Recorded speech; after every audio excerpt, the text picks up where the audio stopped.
Muy buenas tardes amigos de Planeación Intelectual, pues bienvenidos a su programa. Bueno, un poco complicado ahora con todo esto del COVID y bueno, en cuarentena. Ojalá y eso en lo particular me dé la oportunidad de tenerlos más con nosotros y que tengan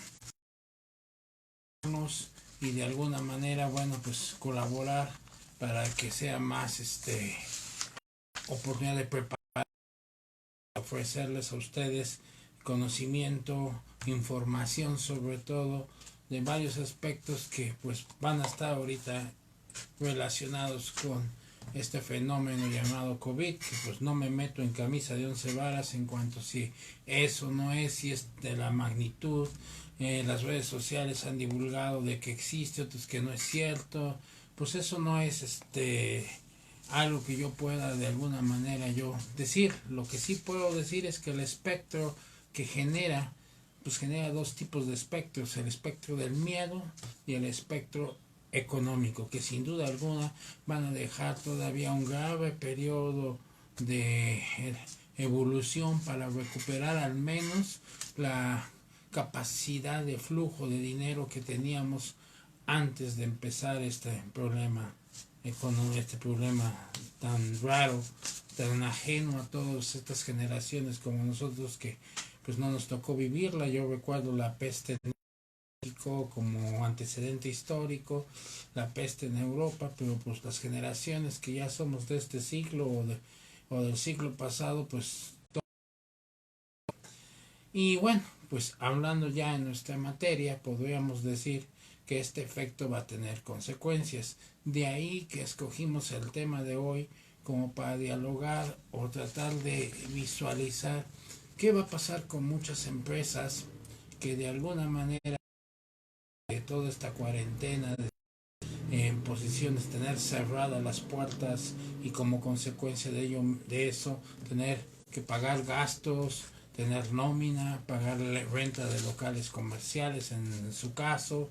y además de eso, bueno, pues sin tener los ingresos para solventar esos gastos, pues es cada semana es factible que algún emprendedor, alguna empresa, alguna persona moral, persona física, pues de alguna manera pueda quedarse sin trabajo, se pierdan fuentes de trabajo y en cierto modo pues cierren empresas. De, de ese elemento, de esa situación tan particular que estamos viviendo, el tema de hoy es una especie de plática general de el nacimiento, vida y cierre de las empresas, donde vamos a tocar todo lo que nos vamos a enfrentar, posiblemente hasta con concurso mercantil, cuando los acreedores se sientan que no imposibles de cobrar alguna de las deudas que tengan, o de pagar, perdón, y de cobrar en su caso las deudas, pues entonces van a tener que recurrir a demandas de índole mercantil, y como consecuencia de ello, pues muchas empresas se van a ver sometidas a esos juicios mercantiles que sin duda alguna van a estar en su perjuicio, y sobre todo si van acompañados de que ya por las pérdidas que llevan históricamente acumuladas han perdido más de 3/4 de su capital, lo que representa lo que conocemos como quiebra técnica. Todos estos aspectos, desde nacimiento, vida y cierre de las empresas, estrategia intelectual, con el apoyo de Jessica Estrada y de Rubén Félix, tendremos un curso el próximo 29 de mayo en el cual veremos paso a paso todas las características de lo que va sufriendo en el camino, el blindaje de las empresas, el manejo de actas, el manejo de la fusión, la escisión, la liquidación de sociedades, el efecto del concurso mercantil y muchas consecuencias que en toda una vida lleva una empresa. Pues vamos a tratar de resumirlas en un curso con el cual pues la pretensión de estrategia y de su servidor es de que les sirva a ustedes para encaminarse a circunstancias que en el camino se van a ir topando una vez que salgamos de esta cuarentena, que empecemos a operar. Habrá empresas que ya no puedan operar, que entren en proceso de liquidación, o a lo mejor hacer una estrategia de fusión o decisión de sociedades, crean nuevas empresas o hacen, cada caso en particular va a generar un mecanismo muy especial para poder pues, buscar subsistir. Entonces, el curso que vamos a preparar, lo que ya tenemos prácticamente listo para este 29 de mayo, hoy es darles un preámbulo, una explicación, un diálogo con ustedes, y para ello pues podemos tener el contacto a través de que nos escriban por correo o a través de la página aquí en vivo, nos dejen todas sus dudas y recuerden nuestro correo electrónico que es planeacionintelectual@gmail.com, donde estaremos pendientes de todos sus comentarios y con gusto los contestaremos como lo hemos hecho hasta ahorita. Bien, para empezar, yo quiero que empecemos a recordar algunos aspectos legales en el que van generándose las empresas desde que nacen, pues bueno, cierran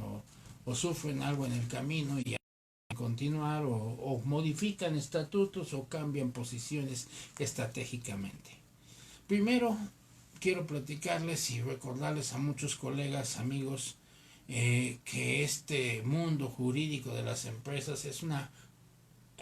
cuestión multidisciplinaria.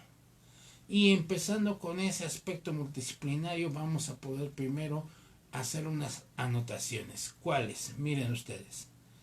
Muchas veces hablamos de que vamos a crear una empresa y recurrimos evidentemente a los servicios de un notario público. Ese notario público trabaja bajo una legislación que se conoce como el derecho notarial.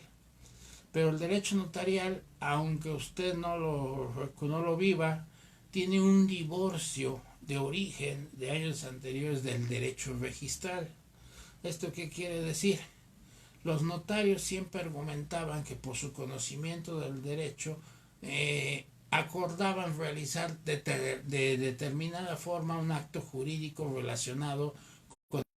mercantiles y con constitución de empresas. Una vez para que fueran registradas en el registro público de comercio, las autoridades registrales no les parecía la disposición que ponía o la forma en que lo había elaborado el notario, y había un conflicto entre registradores y notarios.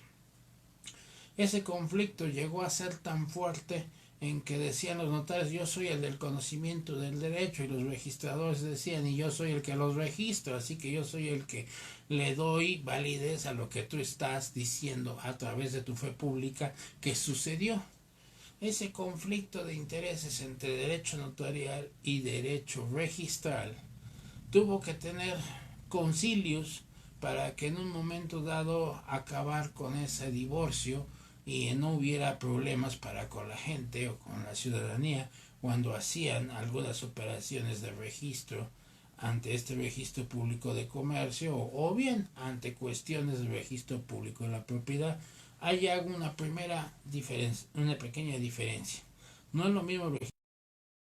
el registro público de la propiedad, que a veces le llamamos a la oficina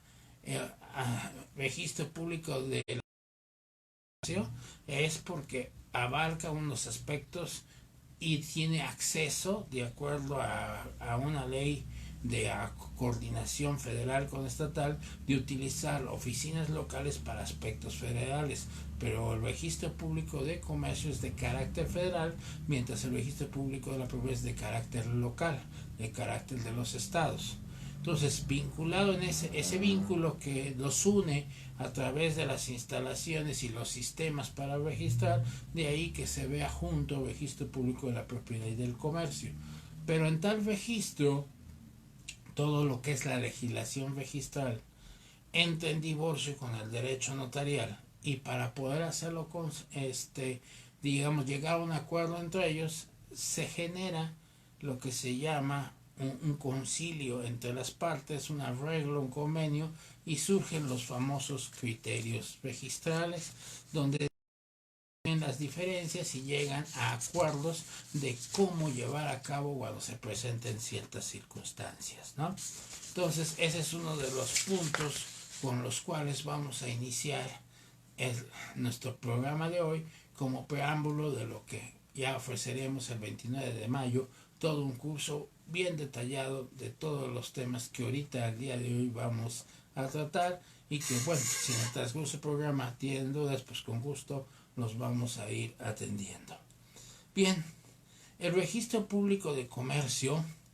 en el artículo 18 del Código de Comercio, nos señala que está a cargo de la Secretaría de... que ahora, bueno, la Secretaría de Comercio, ya sabemos que cambia de nombres, pero oficialmente Secretaría de Comercio es donde está registrado todo. Ahora la Secretaría de Economía, de acuerdo con el código, en el artículo 18, le da vida a lo que es el Registro Público de Comercio y es de naturaleza federal, pero por convenio de coordinación celebrados le delega la responsabilidad a la autoridad del registro público de la propiedad de los estados y en este caso de la Ciudad de México. Primer punto para que de alguna manera nos vayamos ubicando de qué tema estamos hablando. Entonces, ¿qué quiere decir? Por la Secretaría de Economía, la que regula exclusivamente todos los actos o registros que tengan que ver con el Registro Público de Comercio. Y a su vez, por disposición de coordinación administrativa, ocupa o participa en las instalaciones del Registro Público de la Propiedad, pero para recibir actos de comercio de acuerdo con mandato del propio Código de Comercio. Por eso nuestro marco jurídico en la Ciudad de México, en la Gaceta oficial de la Ciudad de México del 22 de julio y 24 de noviembre del 2008, surgen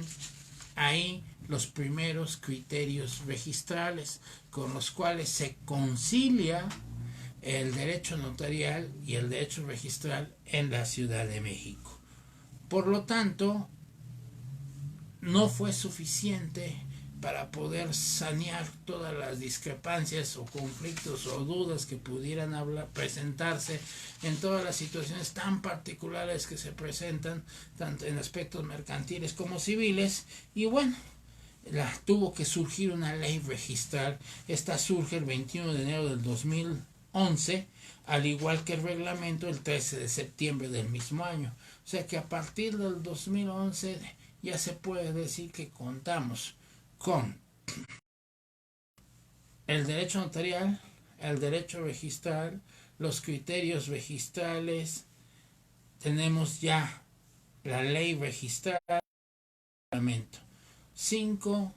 aspectos normativos que nos van a ser muy útiles para poder realizar actos mercantiles y que de alguna manera no vayamos a tener problemas con ellos, y evidentemente esa es responsabilidad de que no suceda a través del notario público, pero nosotros como particulares pues dar las herramientas, la estructura, el compliance, el soporte, la materialidad suficiente para que no sucedan cosas raras y se nos retrase el trabajo, a sabiendas, como ya lo conocemos todos, las gestiones que se hacen en estas oficinas de gobierno pues tienen un retraso enorme, a veces de meses, que para recibir o para que te den respuesta a tu registro. Y bueno, si las cosas van mal, pues la parte de tardado pues ya se hicieron mal en un momento dado. Este sistema registral del que estoy platicando se conoce como el sistema Singer, que fue puesto el 12 de marzo del 2009. Este sistema, que se llama Sistema Integral de Gestión Registral Singer, surge en marzo del 2009. Ese fue el primer paso, se ha perfeccionado a partir de ese año a la fecha, se ha perfeccionado de tal manera de que a través de medios electrónicos pues de alguna manera hayan pretendido agilizar todas las gestiones, que no ha sido un logro digamos muy satisfactorio, pero bueno, vamos avanzando, se va avanzando, están haciendo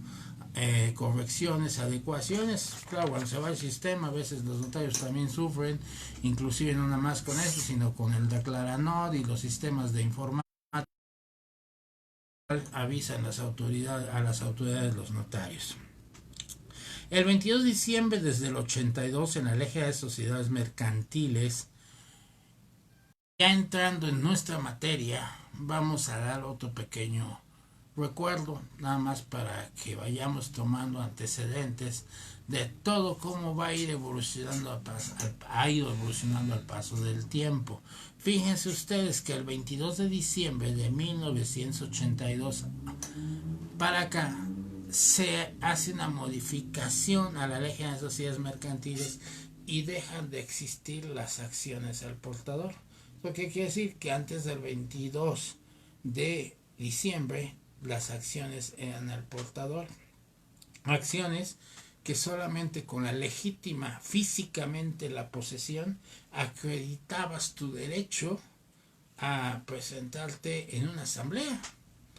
porque tu única prueba que tenías de ser miembro de esa sociedad era la posesión física de tus acciones. Y a pesar de que existían en aquellos entonces hasta 9 libros hablando para el comercio, hablando para las empresas, teníamos 9 libros que se registraban tenían que estar foliados, se registraban ante la autoridad hacendaria, se ponía un sellito, y el notario y el libro de actas en particular pues, se sellaba también llevado una vez con sellado el de Hacienda. El notario le ponía su sello y ahí ponía el acta inicial o el contrato inicial de la sociedad, o sea, el acta constitutiva, y de ahí en adelante ese libro de actas, a través de transcribirlas en forma manuscrita o a través del famoso facsímil que existía antes, se pasaban a ese libro de actas todas las actas que se iban desarrollando durante la vida de una empresa. Actas de asamblea ordinaria, extraordinaria y todos, y aquellas que tuvieran que tener algún registro, además del protocolo del notario, que tendrían que inscribirse en el registro público de comercio, bueno, pues aparte de la sellada que se ponía en el libro, pues se emitía una acta suelta, como las conocemos ahora, ya obviamente esperando con el folio del registro público de comercio. Esos eran los antaños de esos antecedentes. No quiere decir que el libro de actas no deba de seguir. Técnicamente tenemos vigente el libro de actas. Al final de cuentas, la certeza de las actas es la responsabilidad que lleva el administrador, el presidente de la asamblea, el secretario, el tesorero, el ejecutador y la lista de asistencia que deben ir acompañadas para darle veracidad a los acuerdos que se emitan, las asambleas que se estén celebrando. Pero bueno, el 22 de diciembre de 1982 se acuerda, por una modificación a la Ley General de Sociedades Mercantiles, las acciones al portador, y que a partir de entonces serían nominativas. Hubo una prórroga, si más no me equivoco, hasta el 31 de marzo de 1983 por todas las cuestiones que estuvieron en diciembre. Hasta el 31 de marzo todavía pudieron esperarse algunos con las acciones al portador, pero a partir del 1 de abril de 1983 todas las acciones se tenían que volver a reemitir las empresas con las firmas respectivas del tesorero, la custodia y la redacción de la firma del presidente, en la cual se reconocía a los socios que exhibían las acciones al portador y se le canjeaban con acciones nominativas, de tal manera que a partir de ese momento todo empresa pues nada más le quedó el nombre de sociedad anónima como antecedente histórico, pero de sociedad anónima ya no existe actualmente nada, puesto que ya los socios ya no son anónimos, todos son conocidos por las acciones, conocidos, nombrados en las mismas, y ahora que es peor, a través de ya 2 años y con más énfasis por parte de la autoridad del año pasado, no solo vienen todos los nombres de los personajes, sino que ahora deben de contar con su registro federal de contribuyentes y hacerlo mención en las actas de asamblea ordinarias, extraordinarias que se vayan celebrando, al menos por los representantes legales. Entonces, bueno, pues se ha ido modificando en el paso del tiempo, pero bueno, vamos recordando esa etapa porque a la vez tienen las consecuencias que siguen repercutiendo a la fecha. El hecho de que ya no se lleven oficialmente, hayan desaparecido el registro ante la autoridad hacendaria de los libros, eso no implica que al menos el libro de actas en algunas sociedades, o más bien, perdón, en todas las sociedades y en forma especial las sociedades de responsabilidad limitada, deberán contar con su libro de actas. Ese libro de actas y el libro de accionistas en su momento, para efectos de tener un registro completo con toda la vida y las decisiones que se van tomando en las asambleas correspondientes. Por lo tanto, lo que le hace validez a las mismas es no solo la elaboración y recopilación en el libro, sino evidentemente las firmas de todas las autoridades o el presidente, tesorero y todos los que tengan la representación de la empresa. Me van a decir ustedes, bueno, y entonces, ¿qué validez tienen ante terceros? Bueno, lo importante primero es que el libro de actas ahora le va a dar validez a las decisiones de la empresa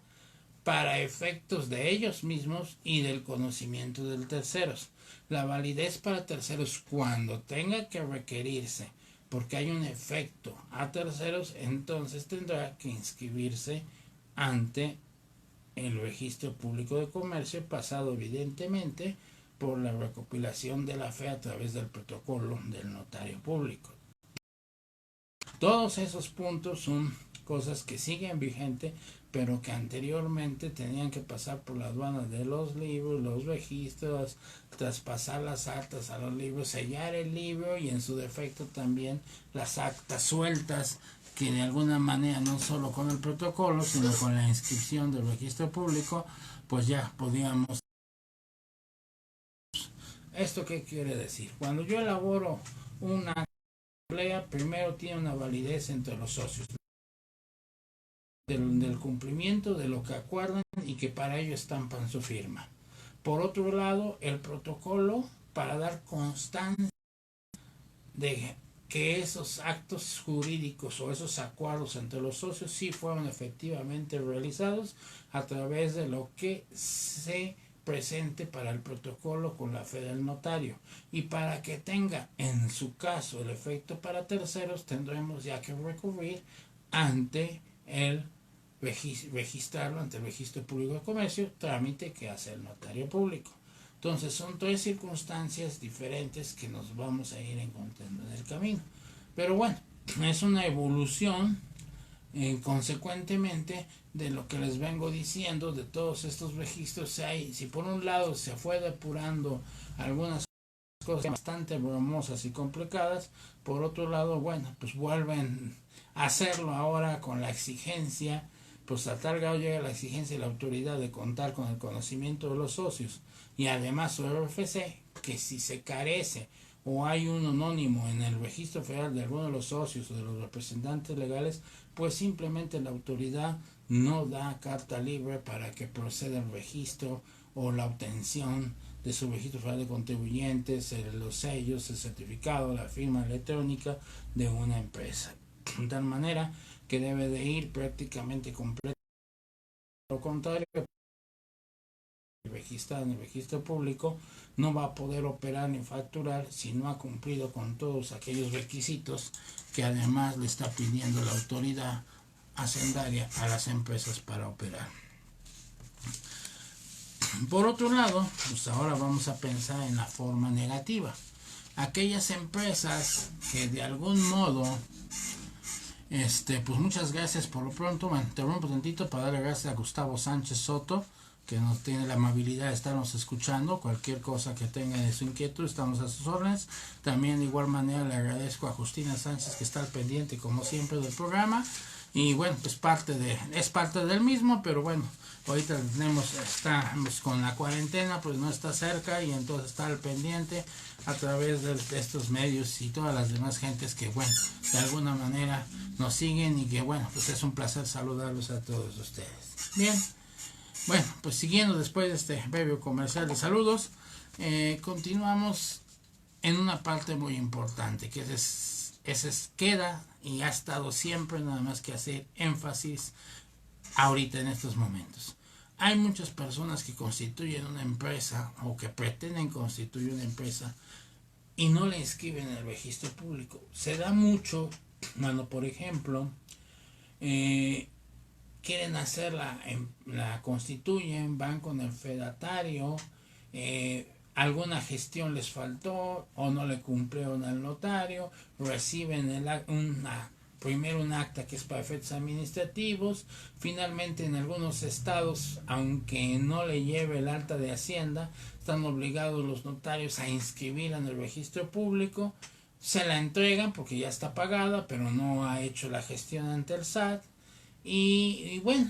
ahí queda, digamos que imposibilitada poder trabajar con la facturación, pero muchas veces ni al registro público llegan, le entregan el acta, no hace la gestión, no la inscribe el notario y ahí queda la sociedad. ¿Qué pasa entonces con alguna sociedad de capitales, o sea, una sociedad donde está representado por acciones, donde es un capital en el que los socios solo están limitados a la responsabilidad hasta el límite de sus aportaciones, pero por no estar inscritas en el registro público de comercio,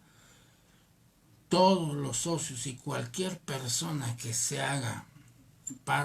mencionar como miembro de esa sociedad va a responder en forma ilimitada, solidaria y subsidiariamente.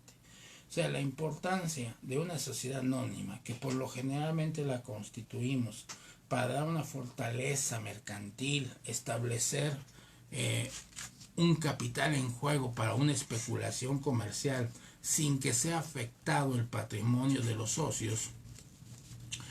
y quede liberado de cualquier compromiso, pues destinamos un capital. Ejemplo, alguien quiere poner una empresa con un capital de $500,000 de pesos, se juntan 5 socios, cada uno aporta 100,000 pesos, pues el capital que va a estar especulando en el comercio y con el riesgo de perder o de ganar, por eso hablamos de especulación, obviamente el objetivo es ganar. En esa especulación comercial, pues se supone que son responsables hasta el monto de ese capital de $500,000 de pesos. Pero si la empresa no la inscriben en el registro público de comercio, en ese momento la responsabilidad se vuelve ilimitada. Aunque haya pretendido ser una sociedad anónima, si no cumple con el registro público de comercio, la ley no dice que limitada, entonces los socios van a responder no nada más con los 500,000 pesos, sino con su patrimonio personal. Esas son una de la gran importancia de culminar una operación de registro de una empresa, de su escritura constitutiva, no dejarlo al aire, porque en un momento dado, pues desgraciadamente nos vamos a pues ver en el, ¿qué se podríamos decir? Pues en un problema hasta de perder el patrimonio propio. Entonces hay que culminar. Si vamos a crear una sociedad de capitales, pues vamos a cuidar que esté inscrita en el registro público de comercio. Ahí voy a hacer una pequeña cápsula informativa, una pequeña aclaración. Yo hablé sociedad de capitales. En realidad tenemos sociedades de capitales y sociedades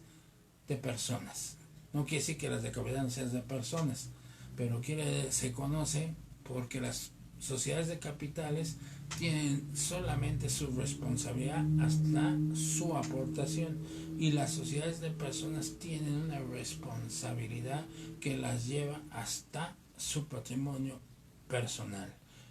¿Como cuáles? Como las sociedades en nombre colectivo, las sociedades o asociaciones civiles, que son realmente sociedades de personas. En las sociedades en comandita vamos a encontrar de los dos tipos, socios comanditados y sociocomanditarios. Unos responden en forma limitada y otros en forma ilimitada. Bien, eso era como para aclarar lo que es sociedades de capitales y sociedades de personas. Ahora, hay que entender que si bien ya hablamos de una obligatoriedad que genera un conflicto enorme, como es el hecho de no inscribirse en el registro público de comercio, y que eso le da exigencia de responsabilidad absoluta a todos los que se hagan partes de esa sociedad. De igual manera, aquellos que digan que son de una sociedad y ni siquiera esté constituida.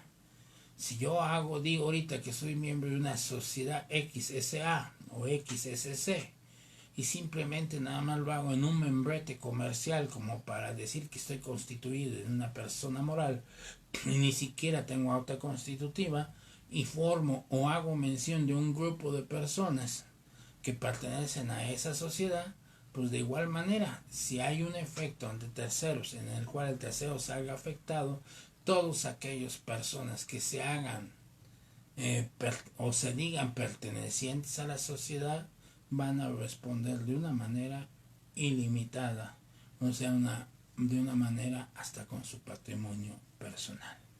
Entonces es muy delicado crear una sociedad y no terminar las gestiones que con ella se tienen que llevar para tomar la posición. Claro, si constituye una sociedad y una asociación civil que de por sí son seis de personas, bueno, ahí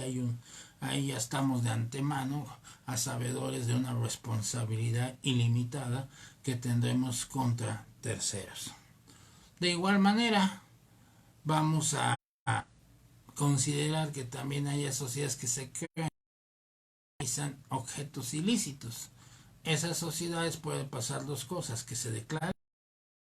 y obviamente al declararse nuda proceda inmediatamente su liquidación en un momento dado que estuviera constituida. Pero si por default en el objeto social es ilícito, bueno, queremos pensar que cuando pasen ante la revisión del fedatario público se va a percatar que parte del objeto social es ilícito, simplemente rechazar la inscripción de esa sociedad. Pero pues a veces se les pasa de las manos, se les olvida, o es una redacción que venía muy oculta dentro del objeto social, o hasta en la parte última del mismo, cuando ponen objetos muy amplios, no se percibe y después se ejerce ese objeto social. Bueno, pues es causal de nulidad y de procedimiento de liquidación. Si estamos bien platicando ahorita, amigos míos, con la creación de una empresa, pues lo primero que ya estamos pensando es precisamente que me voy a dedicar a algo lícito. No voy a poner una empresa que se dedique a venta de drogas, marihuana, amapola, crack, o yo que sé, la que ustedes gusten y manden, pues no voy a poderlo declarar en el objeto social. Por lo tanto, el establecimiento en una empresa de la creación de sus estatutos, estos estatutos tienen unas cláusulas ya de alguna manera predeterminadas, pero vamos a clasificarlas de esta manera. Los estatutos tienen unas cláusulas esenciales, unas cláusulas naturales y unas cláusulas accidentales. Podríamos decir cuáles son estos tres tipos de cláusulas que se manejan en los estatutos cuando estamos creando la sociedad. Las esenciales son propiamente todo lo que se refiere a la identidad de los socios y de la propia empresa, todo lo que viene siendo su estructura de quién es, cómo es, de dónde vive, dónde va a estar, qué tiene, quiénes son los socios, esos socios quiénes son, qué habilidad tienen, cuáles son sus capacidades, su participación, a qué se dedican y todo eso, que de alguna manera debe de estar bien claro, porque eso puede servirnos para efectos fiscales de la materialidad del acto. Ejemplo, si constituye una sociedad anónima que va a ser una que no tengo empleados y que hago yo planos o proyectos arquitectónicos, no hablo de construcción, puro proyecto arquitectónico, no tengo empleados y ninguno de los socios es arquitecto, y ofrecen o facturan o emiten un CFDI por servicios de diseño, de planos, de proyectos arquitectónicos, y ninguno tiene el perfil, ni ingenieros, ni es ingeniero civil, ni es arquitecto o cualquier otro que se denomine la profesión, y realiza estas actividades, pues la autoridad va a decir que no tiene la capacidad técnica y puede considerar que es una operación inexistente y toma en consideración el artículo. Entonces, para poder tener la certeza de que en primera instancia trabajen o ofrezcan los servicios los puros socios, cuando manifiestan que no intervienen de por medio empleados y ni empleados especializados en la parte que están desarrollando, es evidente que entonces los socios tendrán que acreditar el conocimiento, o cómo van a acreditar el conocimiento para haber realizado el servicio que dice el CFDI que emitieron. Entonces, evidentemente, tendrán que tener un perfil ad hoc a la actividad que están realizando. Eso se convierte en una cuestión primordial, no solamente para efectos de 69, sino para que haya una certeza ante cualquier persona, terceros en particular, la autoridad misma, de que la sociedad puede operar y aunque no tuviese trabajadores, pero los socios construyen una empresa para realizarse una actividad, la que ellos conocen por su perfil profesional. Entonces, es importante en el registro de accionistas, en los datos que se dan, pues dejar bien claro todas las capacidades de los socios para poder materializar el acto en un momento dado. Entonces, esas son cláusulas que evidentemente son esenciales. No pueden estar omitidas a la hora de constituir una sociedad, si no, no podrá constituirse. Las naturales. ¿Qué pasa con esas? ¿Cuáles son esas? Son las normas que pueden ser suplidas por la ley en caso de que sean omitidas. ¿Qué quiere decir esto? Los fedatarios muchas veces, para efectos de la estructura de los estatutos, se guían en la propia ley, en los plazos para hacer asambleas, en la forma de la administración de las acciones, de los accionistas, del capital. La propia ley de asociaciones mercantiles nos da la estructura de cómo debe de estar integrado todos esos elementos de la empresa. Repito, los socios, las acciones, las asambleas, la administración y el capital. Y esa estructura, cuando a la hora en que la empresa omite o está incompleto, automáticamente lo suplen o lo aclara la ley de asociaciones mercantiles. Por eso le llaman naturales, porque son normativas y suplidas por lo que si no ponen nada en particular o algo que vaya en contra de la ley y no lo oponen algo que está más allá dentro de lo permitido, está bien, pero si lo omiten, entonces la ley se va a considerar que está puesto en los estatutos los límites que marque la propia ley. Y los estatutos que se llaman accidentales ya son los acuerdos en particular, las cosas muy características propias del sentir de los socios, que podrán plasmarlo como parte de los compromisos que entre ellos van a afrontar.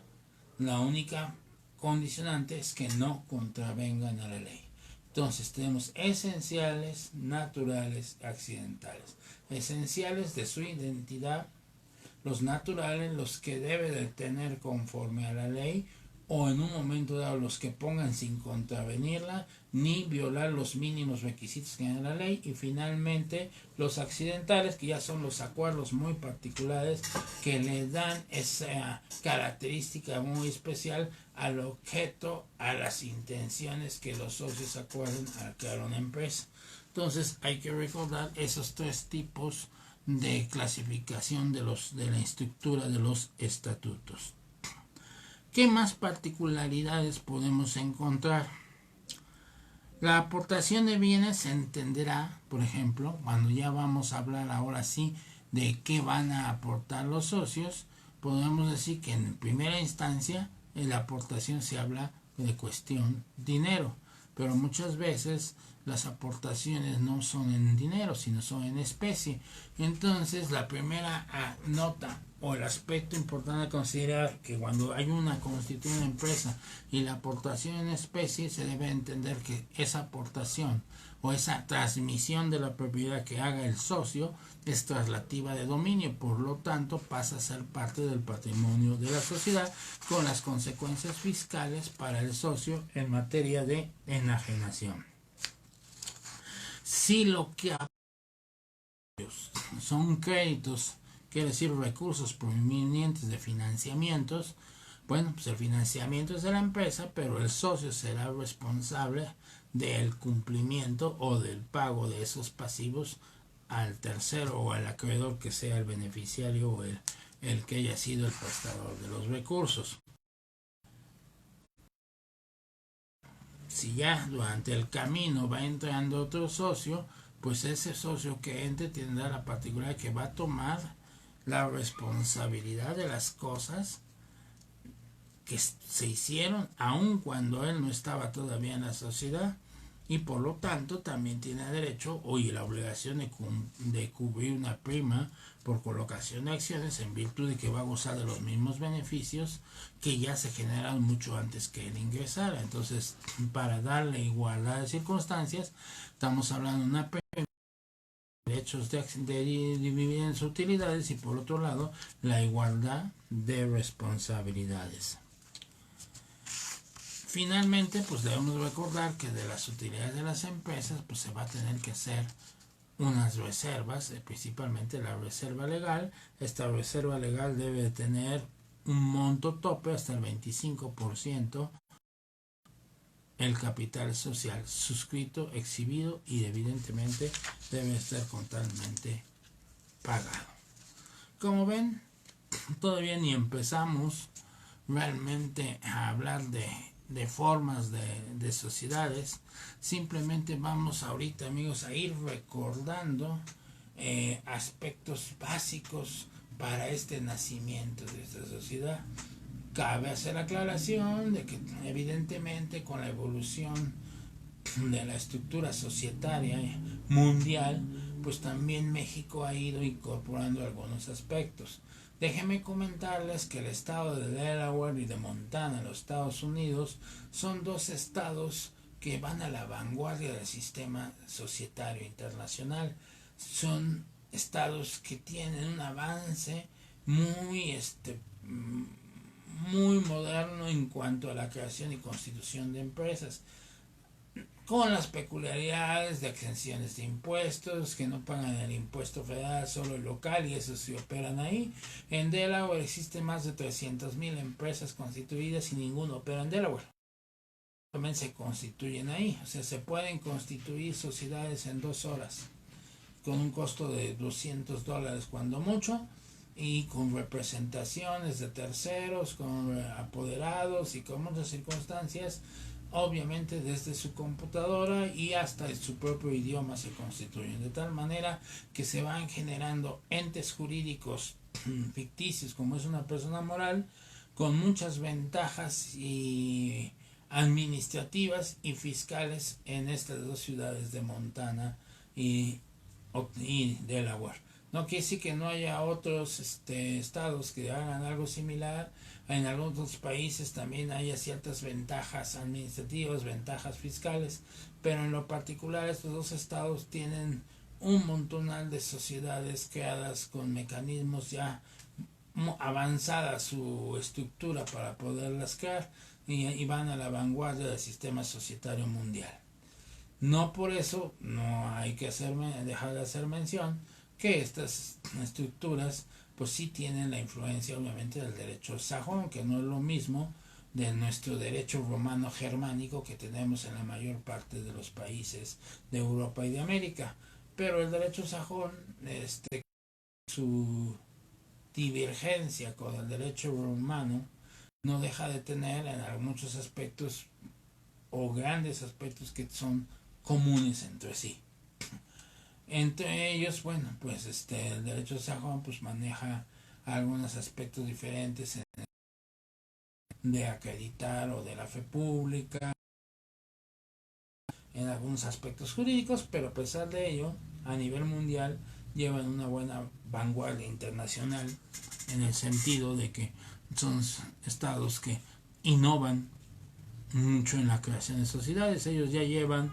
aproximadamente más de 30 o 40 años las sociedades unipersonales.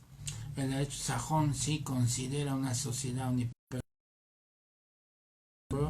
cosa que a nosotros aquí en el derecho romano, por definición de sociedad, pues a veces nos cuesta mucho trabajo pensar que esas sociedades puedan llamarse sociedades cuando solo pertenece a una sola persona. Aquí las creamos a través de sociedades de acción simplificada, y yo les bauticé las SAS porque son su Alteza Serenísima, puesto que el socio principal es el socio, el todólogo, el comisario, el presidente, todo. Y bueno, pues muchas gracias a don Rubén Santillana La Triste por estarnos escuchando. Esperamos que todo lo que platicamos sea de su utilidad y Muchas gracias por estar aquí con nosotros en su programa Planeación Intelectual. Bien, bueno, pues siguiendo en esa orden de ideas, bueno, pues ya había experiencia de la Montana en las sociedades unipersonales, y aquí, bueno, pues aquí como que nos movió un poco el tapete el concepto de sociedad cuando podría ser de una sola persona. Puede ser de una o varias, pero el hecho de que sea una sola persona, pues como que no nos hizo mucha gracia, sobre todo el mundo jurídico, trabajar con esos conceptos, como que complicaba un poco el razonar la definición de sociedad. Pero en fin, ya está puesta, ya tenemos en la propia ley sociedades de acción simplificada, donde puede ser de uno o más miembros, con ciertas características diferentes a una sociedad mercantil, a sociedad anónima y otras cosas que retoma para efectos de poder integrar una estructura y crear ese fenómeno de ese tipo de sociedades. Bien, pues ahora sí ya vamos, digamos que eso es en términos generales un avance de lo que pues pretende estrategia intelectual que ofrezcamos en este curso del 29 de mayo, en el cual vamos a ver el nacimiento, vida y cierre de las empresas, su blindaje que lo vamos a establecer a través del compliance corporativo, y establecer todos los mecanismos. De alguna manera, si ustedes me captaron al principio de la plática, yo hablé ahorita de el conocimiento bien estructurado del perfil de los socios. Desde ahí ya tenemos una forma de materializar la realización del objeto social de la sociedad, sobre todo cuando empieza sin trabajadores. Y el ejemplo que pusimos de una constructora que no tiene empleados porque hace proyectos y no acredita que los socios tengan el perfil y no tiene empleados o algunos de honorarios que lo hayan contratado para realizar el trabajo, pues entonces a lo mejor puede considerarse, le aplica 69, una operación inexistente. De lo contrario, si tiene el perfil, bueno, pues aunque no sean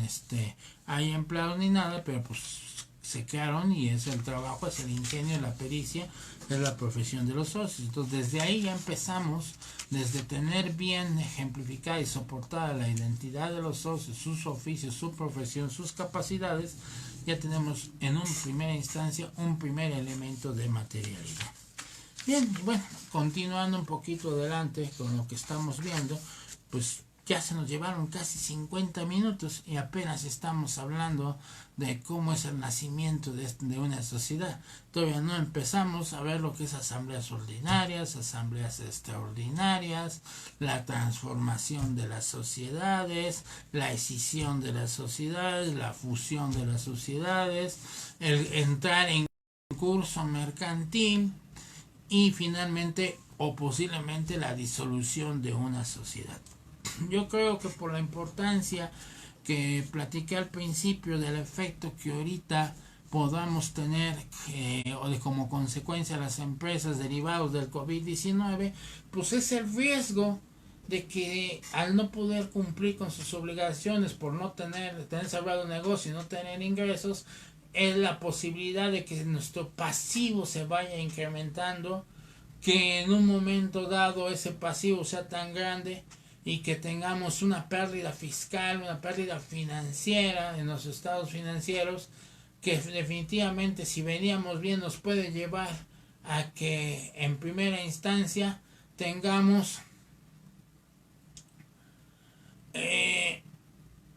a ver, aquí nos preguntan, pero eso en sociedades de personas y no de capitales, ¿no, maestro? No entendí, a ver, pero eso en sociedades de personas y no de capitales.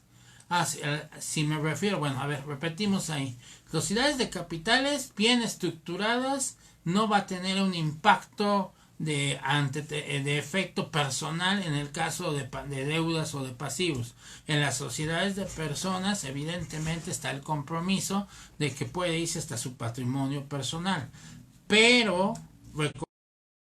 empresa que se constituye como una sociedad de capitales, como una sociedad anónima, pero no se inscribe en el registro público de comercio, llevan una responsabilidad ilimitada a los socios y al grado hasta el tope de su patrimonio personal. De igual manera, cuando no se constituyen de ninguna forma, pero hacen decir que tienen una sociedad y tienen un perjuicio a terceros, automáticamente absorberán la responsabilidad de todos los que se hagan pertenecientes a la misma. No sé si eso era el efecto, lo que me hacía la pregunta, y si no, pues me lo aclara o me escribe con mucho gusto al correo, y yo le contesto con mucho gusto si es que faltó algo más, por aquello de que el tiempo no nos alcance para hacerlo aquí. Bien, ahora en cuestión de liquidación, del riesgo de las pérdidas financieras y fiscales, pues es que nos puede llevar a perder 2/3 partes del capital social, y entonces amanezcamos a lo mejor en un cierre del ejercicio del 2020 con una sociedad que ya está en calidad de quiebra técnica, y entonces cualquier acreedor para pago, pues o haga una demanda y en la demanda otro lo percate y inicie una demanda mercantil que nos someta a concurso para detener todo y hacer todo el proceso primero de vigilar a la sociedad, de intervenirla o en un momento dado empezar a liquidarla. Entonces, si por un lado vamos a enfrentar problemas de financieros, pues evidentemente se van a prestar problemas financieros por falta de ingresos y por otro lado por la acumulación de pasivos. Y eso va a tener una consecuencia de un resultado fiscal en contra. Bueno, esperamos a ver, don Rubén. Gracias. Bien, entonces,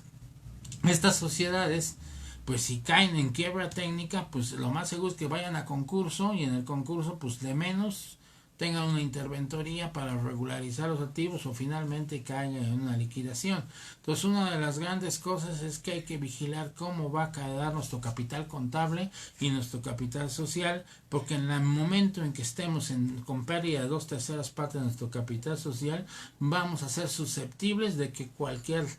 acreedor o cualquier pasivo que se tenga ahí, cualquiera de ellos, pueda tomar acciones que nos pudiesen llevar a un proceso de concurso mercantil.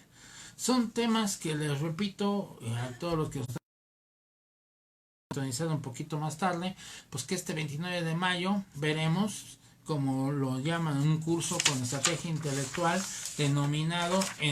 blindaje y compliance corporativo, implicaciones legales fiscales de nacimiento, vida y cierre de una empresa. Los espero en ese curso. Va a ser muy interesante, muy completo. Si nada más dando una pequeña plática, todavía ni empezamos con las asambleas y nos llevamos toda la hora. Entonces es un curso bastante amplio, es un curso que yo considero muy importante que en mayo lo vayamos contemplando, sobre todo pues ya desgraciadamente pensando en el concurso, pensando en la disolución o liquidación de las sociedades, puesto que muchas personas o muchas empresas van a caer en esa circunstancia. Ese fue el objetivo del programa de hoy, invitarlos y a prevenirse, a contemplar este material, a dialogar en estos temas que trataré de previo al 29 de mayo darle otro adelanto de un segundo tema de lo que veremos en este curso, de que estrategia intelectual por conducto de Rubén Félix y de Jessica Estrada, pues estamos trabajando con el objeto de brindarles el apoyo legal, jurídico, corporativo y fiscal que ustedes requieran. Pues muchísimas gracias, que pasen muy buena tarde, que esta cuarentena pues sigan capacitándose en estrategia intelectual, viendo algunos programas. Es la oportunidad que nos puede dar la vida de seguirnos, aprovechar el tiempo en casa y estar estudiando, preparándose, leyendo, tomándose una copita de vino. Yo al ratito cenaremos en forma agradable, ahí para envidia de Juan Carlos. Me tomaré algunas saludas de acá desde la Ciudad de México. Estamos transmitiendo desde mi oficina del despacho Justis Malagón y asociados, donde su servidor junto con Justina Sánchez lo presidimos, y bueno, pues siempre con la mejor disposición de servirles. Dentro de 15 días, hasta la próxima, y continuaremos con un tema similar o bien con unas entrevistas internacionales que ahorita pues no se pudieron realizar en virtud de que cuando nos comunicábamos pues estaban imposibilitados del acceso a un equipo de cómputo, porque muchos socios, por ejemplo, ahorita nos están viendo, sé que nos están viendo en Bolivia, sé que nos están viendo en Argentina porque tuve comunicación con ellos, pero con algunos que yo quería entrevistar pues estaban en su casa, no tenía los medios tecnológicos ahí como para poder hacer las entrevistas internacionales. Y bueno, pues yo pretendo seguir con este tema porque son temas que nos atañen aquí a nosotros en México, pero si se me presenta la oportunidad en próximos programas de poder tener una entrevista de una manera internacional con algún otro despacho, de hecho, pues todas las firmas son pertenecientes a UCC Global, la firma mundial número uno